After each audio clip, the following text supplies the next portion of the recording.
أعوذ بالله من الشيطان الرجيم بسم الله الرحمن الرحيم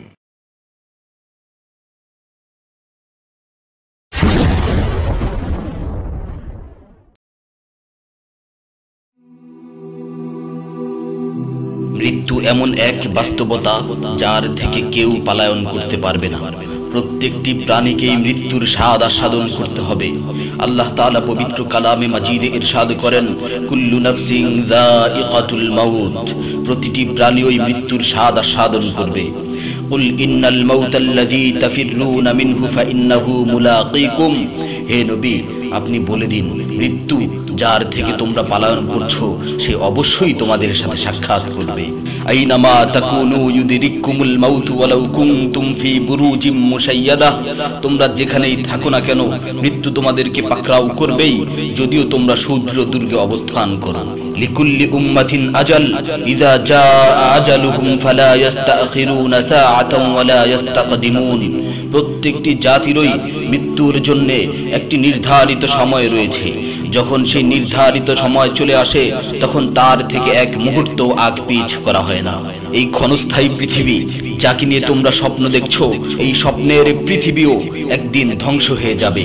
কিয়ামতের সময় যখন নিকটবর্তী হবে তখন আল্লাহ সুবহানাহু ওয়া তাআলা নিজের দায়িত্বপ্রাপ্ত ফেরেশতাকে সিংহায় ফুৎকার দেওয়ার আদেশ দিবেন। অতঃপর ফেরেশতা সিংহায় ফুঁক দিবেন, ফলে পৃথিবী ও পাহাড় সমূহ উত্তোলিত হবে, চূর্ণ বিচূর্ণ হয়ে যাবে, আকাশ ফেটে টুকরো টুকরো হয়ে যাবে এবং নক্ষত্র সমূহ ঝরে পড়বে, সূর্য তার কিরণ হারিয়ে ফেলবে, সমুদ্রকে উত্তাল করে তোলা হবে। সেদিন কিয়ামতের ভূমিকম্প ও কিয়ামতের ভয়াবহ অবস্থা দেখে সকলেই মৃত্যুবরণ করবে।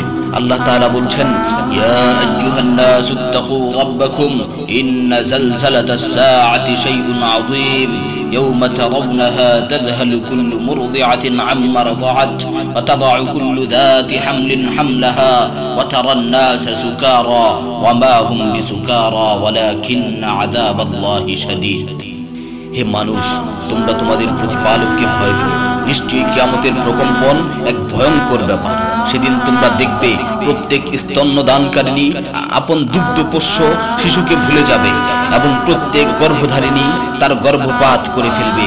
তুমি দেখবে মানুষকে পাগলের মতো, আসলে ওরা পাগল নয়, তবে আল্লাহর আযাবই হবে কঠিন।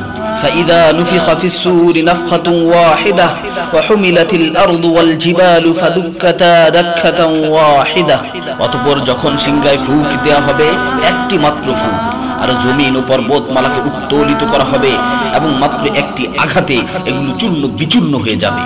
ইযাস সামাউ ফাতারাত ওয়া ইযাল কাওয়াকিবু তাসারাত ওয়া ইযাল বিহারু ফুজ্জিরাত ওয়া ইযাল কুবুর বু'সিরাত আলিমাত নাফসুম মা কদ্দামাত ওয়া আখখারাত, যখন আসমান বিদীর্ণ হবে, আসমান ফেটে টুকরো টুকরো হয়ে যাবে, আর যখন নক্ষত্রগুলো ঝরে পড়বে, আর যখন সমুদ্রগুলোকে উত্তাল করে তোলা হবে, আর যখন কবরগুলোকে উন্মোচিত করা হবে, তখন প্রত্যেকেই জানতে পারবে সে আগে কি পাঠিয়েছে এবং পরে কি পাঠিয়েছে। সেদিন কিয়ামতের ভয়াবহতায় আল্লাহ সুবহানাহু ওয়া তাআলা ব্যতীত প্রতিটি প্রাণী ওই প্রাণ হারাবে। পবিত্র কালামে মাজিদে ইরশাদ হয়েছে, কুল্লু শাইইন হালিকুন ইল্লা ওয়াজহা, সেদিন আল্লাহর মহান সত্তা ব্যতীত প্রত্যেকটি জিনিসই ধ্বংস হয়ে যাবে। কুল্লু মান আলাইহা ফান ওয়া ইয়াবকা ওয়াজহু রাব্বিকা যুল জালালি ওয়াল ইকরাম, সেদিন জমিনের উপর যা কিছু রয়েছে সবই ধ্বংস হয়ে যাবে, আর শুধুমাত্র মহামহিম ও মহানুভব আল্লাহ সুবহানাহু ওয়া তাআলাই বাকি থাকবেন। তাফসীরে ইবনে কাসীরে বর্ণিত হয়েছে, যখন ইসরাফিল আলাইহিস সালাতু ওয়াস সালাম সিংহায় ফুৎকার দিবেন তখন সকলেই মরে যাবে। মালাকুল মাউত মৃত্যুর ফেরেশতা এসে আল্লাহ তাআলাকে বলবে, হে আল্লাহ, সকলেই মরে গেছে। তিনি জিজ্ঞেস করবেন, অবশিষ্ট কে আছে? উত্তর দিবে, হে আমার রব, আপনি, আর আপনি তো হলেন চিরঞ্জীব। এছাড়াও বাকি রয়েছে জিবরাইল, মিকাইল ও আরশ বহনকারী ফেরেশতাগণ। আল্লাহ তাআলা বলবেন, জিবরাইল ও মিকাইলেরও তো মৃত্যু হওয়া উচিত। মৃত্যুর ফেরেশতা মালাকুল মাউত বলবে, হে প্রভু, জিবরাইল ও মিকাইলও মরে গেছে। আল্লাহ তাআলা জিজ্ঞাসা করবেন, এখন আর কে বাকি আছে? সে বলবে, এখন আমি বাকি আছি ও আরশ বহনকারী ফেরেশতাগণ বাকি আছে। তখন আল্লাহ তাআলা বলবেন, আরশ বহনকারীদেরকেও মরতে হবে, তারাও মরে যাবে। আল্লাহ তাআলা আবার জিজ্ঞাসা করবেন, এখন কে বাকি আছে? মালাকুল মাউত আজরাইল আলাইহিস সালাতু ওয়াস সালাম বলবেন, হে আমার রব, এখন আপনি বাকি আছেন এবং আমি বাকি আছি। তখন আল্লাহ তাআলা আজরাইল আলাইহিস সালাতু ওয়াস সালামকে বলবেন, তুমি তো আমার মাখলুক, সুতরাং তুমিও মরে যাও। তিনি তৎক্ষণাৎ মরে যাবেন এবং শুধুমাত্র আল্লাহ তাআলাই বাকি থাকবেন।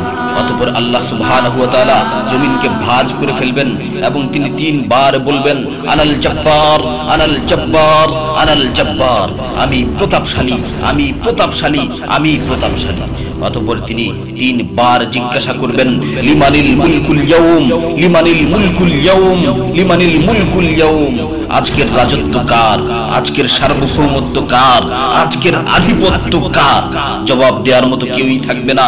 তিনি আবার উত্তর দিবেন, লিল্লাহিল ওয়াহিদিল কাহ্হার, আজকের রাজত্ব, আজকের সার্বভৌমত্ব, আজকের আধিপত্য পরাক্রমশালী একমাত্র আল্লাহ। ইবনে ওমর রাদিয়াল্লাহু তাআলা আনহু হতে বর্ণিত অপর এক হাদিসে ইরশাদ হয়েছে, কিয়ামতের দিন আল্লাহ সুবহানাহু ওয়া তাআলা আসমান জমিনকে ভাঁজ করে নিজ হাতে গুটিয়ে নেবেন। অতঃপর বলবেন, আনাল মালিক, আনাল জব্বার, আনাল মুতাকাব্বির, আমি বাদশা, আমি প্রতাপশালী, আমি অহংকারী। আইনা মুলুকুল আরদ, আইনাল জব্বারুন, আইনাল মুতাকাব্বিরুন, দুনিয়ার রাজা বাদশারা কোথায়, দুনিয়ার প্রতাপশালীরা কোথায়, দুনিয়ার অহংকারকারীরা কোথায়? তখন আল্লাহ তাআলা সুউচ্চ কণ্ঠে 3 বার জিজ্ঞাসা করবেন, লিমানিল মুলকুল ইয়াউম, লিমানিল মুলকুল ইয়াউম, লিমানিল মুলকুল ইয়াউম, আজকের রাজত্ব কার, আজকের সার্বভৌমত্ব কার, আজকের আধিপত্য কার? অতঃপর তিনি 3 বার উত্তর দিবেন, লিল্লাহিল ওয়াহিদিল কাহ্হার, আজকের সার্বভৌমত্ব, আজকের রাজত্ব, আজকের আধিপত্য প্রতাপশালী একমাত্র আল্লাহ সুবহানাহু ওয়া তাআলা।